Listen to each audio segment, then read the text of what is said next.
Hi, this is Liz with Egghead Fixers. Today we're going to be discussing what to do if your Dell computer won't turn on, freezes, or turns on and then off. What we're going to show you how to do is do what's called a BIOS reset. And while we're doing this, we're also going to show you how to do a Cmos battery replacement for those who want to know how to do that, also known as a Cmos battery replacement. The reason why we're showing you how to do a BIOS reset is oftentimes this can fix these problems that we mentioned before.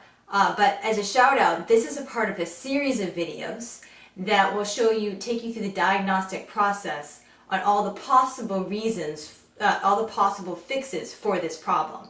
So if you find that this fix doesn't repair your computer, move on to the next video in this series, because as you know, one repair doesn't necessarily cover and fix every problem that could possibly be happening with your computer.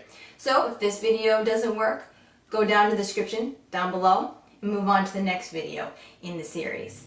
But anyway, that's enough talking. On to the repair. Look up a disassembly video first for your make and model of your computer so you can locate the Cmos battery.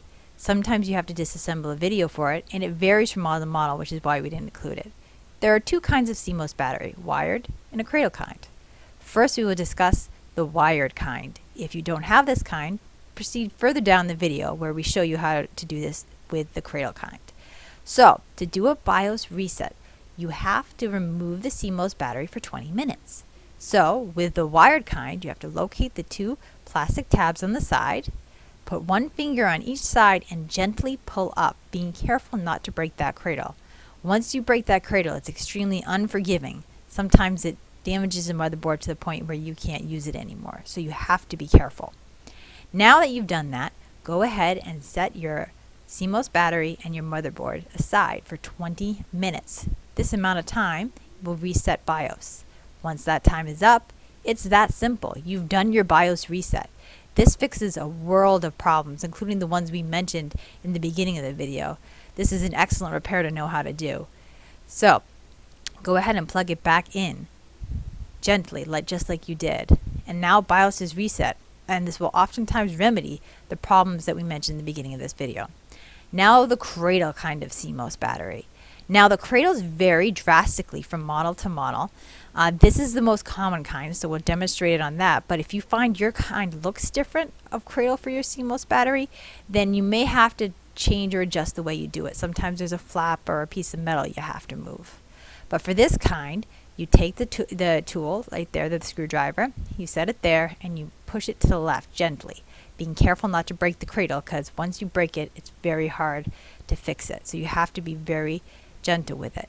Now to do the BIOS reset, you remove the battery for 20 minutes and you set a clock. And in that 20-minute time, BIOS will reset. And so fixing many of your problems. Once your time is up, then you put the battery back in. And it's that simple. And these BIOS reset, it fixes many, many problems, including the ones we mentioned in the beginning of the video. So it's an excellent repair to know how to do. So oftentimes this will fix those problems we talked about in the beginning of the video. But if for some reason maybe this wasn't the problem with your computer, then you would proceed further down in the series to the next one to see if one of those fixes are what's wrong with your computer. And as a quick shout out, after you've done a BIOS reset, you have to set your BIOS clock. We've included a video on how to do this in the description down below.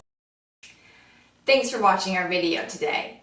If you find that you like do-it-yourself computer repair videos, free IT advice, or just knowing how to take care of your computer problems yourself, go ahead and subscribe. If you have any questions or comments, go ahead and leave them down below. We'll do our best to get back to you as soon as possible. Also, if you found this video in any way helpful, please like and share. Anyway, this is Liz from one egghead to another, signing out.